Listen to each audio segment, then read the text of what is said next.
And we'll start with our top story this hour. Damascus has sent a complaint to the UN Security Council regarding a suspected Western coalition airstrike on army positions in Syria. Now, this is according to SANA, the Syrian state news agency.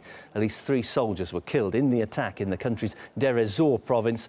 Over a dozen more were injured. In a statement, the Syrian Foreign Ministry strongly condemned the airstrike as an act of aggression that goes against the UN Charter. Taleb Ibrahim, a political analyst from Damascus, told us that all the positions of the Syrian army in the area are well known.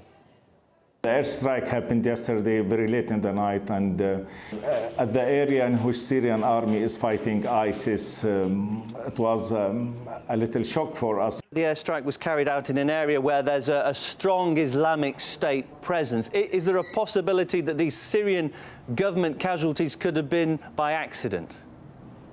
I don't think that this is an accident, because the locations of Syrian army is very well known. Otherwise, the locations of the ISIS are very well known. Now, the US-led coalition has denied that their forces carried out any airstrikes in the area. However, at the weekend, the US Secretary of State warned Russia and Iran against continued support for Assad.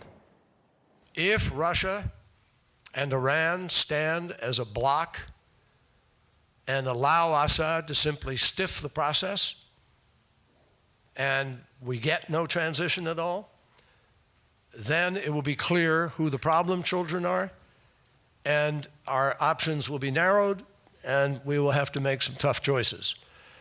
And political analyst Taleb Ibrahim again claims that the US is making good on its words. I think this is one of the harsh responses for the United States. They targeted Syrian army, and they know that this is the Syrian army. The most important thing for the United States is not terrorists, because they say there are good terrorists and bad terrorists. The most important thing to the United States is what are the terrorists doing. If they are doing to the benefit of the United States, they will be good terrorists, and America will support them.